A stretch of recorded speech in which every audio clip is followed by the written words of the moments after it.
Olá, queridos amigos, meu nome é Rafael Russo, este é o canal dos Irmãos Russo. Damos-lhes boas-vindas ao terceiro episódio da série Os BRICS. Caso você não tenha assistido aos 2 episódios anteriores, clique aqui embaixo que o link está na descrição. O primeiro episódio foi da China e o segundo foi da Rússia. E hoje vamos ao terceiro episódio da série de um grande país chamado Índia. Um país que tem muito a nos ensinar. E não se esqueçam de se inscrever, curtir e compartilhar o vídeo, porque este ato de vossa parte é que nos ajuda, nos incentiva e nos dá ânimo a continuar criando conteúdo e divulgando para a população brasileira. E se você tem gostado do nosso conteúdo, tenho uma notícia muito boa para vocês. Nós lançaremos um curso de geopolítica básico totalmente gratuito. E caso vocês tenham interesse em ganhar este curso, basta que vocês respondam à pesquisa que está o link na descrição. Lá você vai deixar seu e-mail cadastrado, responderá algumas perguntas e assim que este curso for lançado, você que respondeu à pesquisa receberá um e-mail com as informações para acesso.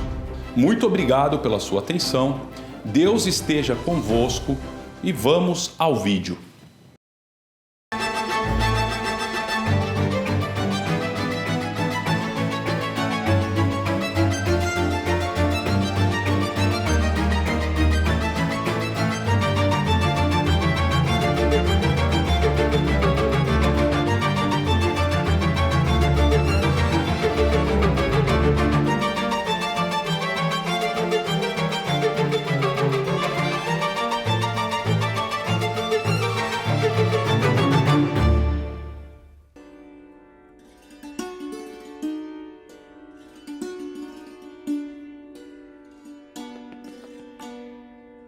A Índia é uma civilização milenar que se desenvolveu às margens do rio Indo há cerca de 3.300 anos antes de Cristo. Como se pode notar, civilizações milenares se estabeleciam em margens de rios, como os egípcios no rio Nilo, os mesopotâmios no rio Tigre e Eufrates e os chineses no rio Amarelo. As bacias hidrográficas favoreciam a agricultura, porque elas são planas, bem irrigadas e, quando inundam, depositam sedimentos ricos em nutrientes, fazendo com que muitas pessoas se estabelecessem naquelas regiões e criassem as suas civilizações. Essa civilização, ao que tudo indica, era dravidiana e continha inúmeras cidades. As maiores encontradas pelos arqueólogos foram Mohenjo-Daro e Harappa, que curiosamente possuíam uma escrita que até hoje não conseguiram decifrar. Praticavam comércio com os sumérios e possuíam uma natureza pacífica. Tanto é que os arqueólogos não encontraram vestígios de uma cultura beligerante e quase nenhuma arma. Isso fez com que esta civilização fosse dominada por povos vindos das estepes eurasianas. Os povos indo-europeus arianos, mais agressivos, que já dominavam cavalos, usavam carruagens e armas de ferro, dominaram e se misturaram com os dravidianos. E hoje, a maior parte dos indianos é uma mistura destes dois povos. Juntamente com os idiomas ou idioma hindi, o mais falado na Índia é de origem indo-ariana, enquanto o Telugu é o terceiro idioma mais falado na Índia e é de origem dravidiana. Estes povos indo-arianos são famosos por introduzir os textos religiosos hindus, conhecidos como Vedas, e posteriormente o sistema de castas. No topo da pirâmide, os Brahmanes, que são os sacerdotes, seguidos pelos Kshatriyas, que são a alta classe militar e de governantes, depois os Vaishyas, que são os administradores de bens como artesãos e comerciantes, depois os Sudras, que são os servos e camponeses, E na parte mais inferior da pirâmide de poder, os Dalits, ou os conhecidos como os intocáveis, os excluídos da sociedade. Esta região, que inclui o Nepal, Índia, Bangladesh, Sri Lanka e Paquistão, é conhecida como a região do subcontinente indiano. Todos faziam parte desta grande civilização indiana. Esta região, além do hinduísmo, é famosa pelo nascimento do budismo. Siddhartha Gautama, o fundador do budismo, era filho do rei Suddhodana, de uma família da casta indiana hindu Kshatriya, e nascido em Lumbini, hoje atual Nepal. A Índia, por muitos séculos, juntamente com a China, disputavam o primeiro lugar de reino mais rico do mundo, por ser berço de uma civilização muito antiga e bem localizada, e fazia também comércio com várias nações. As riquezas da Índia e suas especiarias eram famosas no mundo inteiro. E não é à toa que futuramente os portugueses descobririam uma nova rota para a Índia, pois o comércio com a Índia deixava qualquer comerciante riquíssimo. Além do elemento hindu e budista, uma nova religião chegaria ao subcontinente indiano. Segundo a tradição, o cristianismo foi trazido para a Índia através da evangelização do apóstolo Tomás. Por séculos, uma pequena minoria sobreviveu na Índia, mais precisamente na região de Kerala. E hoje existem várias denominações cristãs, como católicos e evangélicos. Posteriormente, uma outra religião chegaria ao subcontinente indiano, através das invasões do Império Gaznávida, de origem turco-mameluco-muçulmana, e posteriormente por Maomé Babur, fundador da dinastia Mughal, descendente direto de Tarmelão e Gengis Khan. Depois de muitos séculos, os britânicos colonizaram a Índia e, na sua independência, dividiram o país em dois: a Índia de maioria hindu e o Paquistão de maioria muçulmana. Já o Paquistão era dividido em dois: o Paquistão ocidental e oriental. O Paquistão oriental, depois de uma guerra civil, se separa e se torna Bangladesh. Agora, o novo Estado indiano tem um arqui-inimigo, o Paquistão. Índia e Paquistão entraram em guerra 5 vezes e uma delas não declarada. Porém, com a nuclearização de ambos os países, ambos evitam entrar em um confronto mais sério. A Índia mantinha excelentes relações com a União Soviética e o Paquistão com os Estados Unidos. A União Soviética era o maior fornecedor de armas da Índia e, curiosamente, na Guerra Sino-Indiana, uma guerra travada por um pedaço fronteiriço do Himalaia, a União Soviética deu muito mais auxílio para a Índia do que para a China, azedando um tanto quanto as relações entre os soviéticos e os chineses.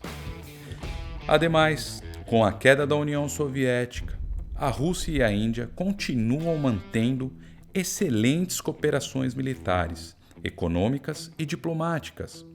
Tanto é que em 2017, 68% da importação de equipamento militar indiano veio da Rússia. O exército indiano é o primeiro ou o segundo maior do mundo, a depender da fonte. E a Índia tem buscado uma política chamada de Made in India, onde a Índia tem buscado ter uma indústria de armamentos independente e já tem apresentado alguns resultados. Tanto é que hoje a Índia consegue produzir e desenvolver cerca de 45 a 50% dos equipamentos que possui. Um grande passo, porém muito longe do ideal, pois desenvolver sua própria indústria de defesa é o primeiro passo para a verdadeira independência de um país.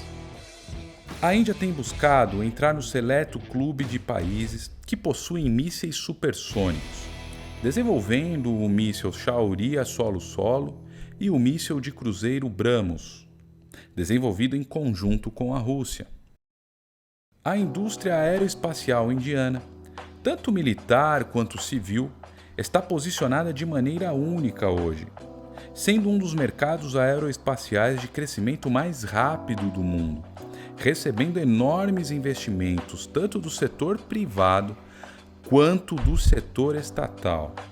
E um grande exemplo foi o lançamento do satélite 100% brasileiro chamado Amazônia 1, que foi lançado na Índia.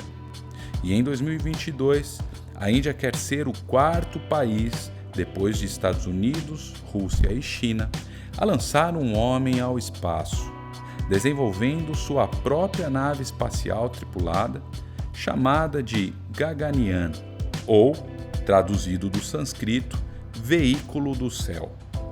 A Índia também tem se destacado no setor de TI, e em 2017 este setor representava 7,7% do PIB indiano. E a Índia tem formado excelentes engenheiros de software, desenvolvedores e programadores. E um grande exemplo disso é que o atual CEO da Google é um indiano chamado Sundar Pichai. Profissionais chineses e indianos dominavam o Vale do Silício nos Estados Unidos. Porém, como os profissionais chineses voltavam para a China e transferiam o know-how que obtinham para as empresas chinesas, os Estados Unidos resolveu priorizar profissionais indianos, pelo menos por enquanto, porque o mesmo fenômeno tem acontecido com profissionais indianos, ou seja, transferência de know-how para suas terras natais. E ninguém sabe se a Índia será um rival dos Estados Unidos no futuro. But it seems for some of these kids, their dream is no longer to work in the US. Instead, they'd prefer to innovate right here in India. There is an inherent sense of wanting to contribute to India's GDP. And there's a lot of emphasis on entrepreneurship and starting on your own. Como podemos ver, o mundo depois do final da Guerra Fria virou uma hegemonia liberal-democrata, encabeçada pelos Estados Unidos. Porém, a Rússia e a China têm confrontado esta visão, e a cada dia mais temos visto países se aliando ou com o bloco globalista ocidental americano ou com o soberanista russo-chinês. A Índia é um país muito rico e populoso para simplesmente escolher um lado no xadrez mundial. Ela tem a segunda maior população do mundo, cerca de 1,380 bilhão de pessoas, o quinto maior PIB do mundo e com potencial para ser o terceiro, passando o Japão e a Alemanha. E muitos dizem que a Índia será a primeira economia do mundo, disputando com a China. E não se esqueça que ambas civilizações por séculos eram as maiores economias do mundo. E o crescimento econômico da Índia nos últimos tempos tem sido assombroso.